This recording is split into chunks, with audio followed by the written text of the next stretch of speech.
Indian drama serial नकाब की next आने वाली एपिसोड में आप देखेंगे कि तैमूर का बाप कहता है कि तुमने सलीम पर हाथ उठाया, जिस पर तैमूर कहता है हाँ तो मैं अपनी गलती की माफ़ी मांगने के लिए तैयार हूँ उनसे, आप कहेंगे तो मैं उनके पाँव पकड़कर माफ़ी मांग लूँगा।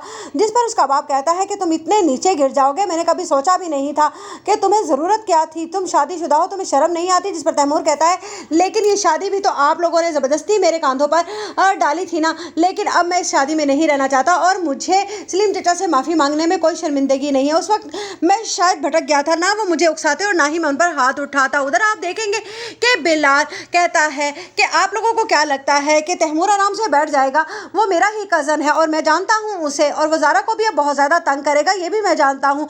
वैसे तो ज़ारा ने जो किया गलत किया, अब उसको उसका गलती का खुमियाजा तो भुगतना ही पड़ेगा। जिस पर कहती है ईमान आप क्या कह रहे हैं, ज़ारा आपकी बहन है। जिस पर कहता है बिलाल ईमान ये बातें तुम कर रही हो, तुम जानती हो ना कि ज़ारा को सब कुछ मालूम था, लेकिन उसने तुम्हारी वजह से किसी को सच नहीं बताया और तुम्हें इस तरह से जलील और रुस्वा करके उस घर से निकलने में भी तुम्हारा साथ नहीं दिया। जिस पर ईमान कहती है जो वक्त गुजर गया ठीक है, लेकिन अब मैं चाहती हूँ कि सब चैप्टर क्लोज हो जाए, मैं तंग आ गई हूँ इस रोज़ रोज़ की जवाब देने से। जिस पर बिलाल कहता है बहुत जल्द ख़त्म हो जाएगा ये सब कुछ जब हमारी शादी हो जाएगी। उधर आप देखेंगे कि ज़ारा को जब ये पता चलता है कि तैमूर पीछे हटने वाला नहीं और वो अपने बाप से कह रहा है कि वो सलीम चचा के घर रिश्ता लेकर जाएं, और उधर आंटी भी बहुत ज़्यादा परेशान है, तो वो कहती है कि तैमूर ये आप अच्छा नहीं कर रहे। जिस पर तैमूर कहता है अच्छा तो मैंने पहले नहीं किया था, अब तो मैं सब कुछ ठीक करने वाला हूँ। ज़ारा तुम्हें तो कोई और मिल जाएगा, लेकिन ईमान मेरी मोहब्बत है। जिस पर ज़ारा ये बातें बर्दाश्त ही नहीं कर पाती है।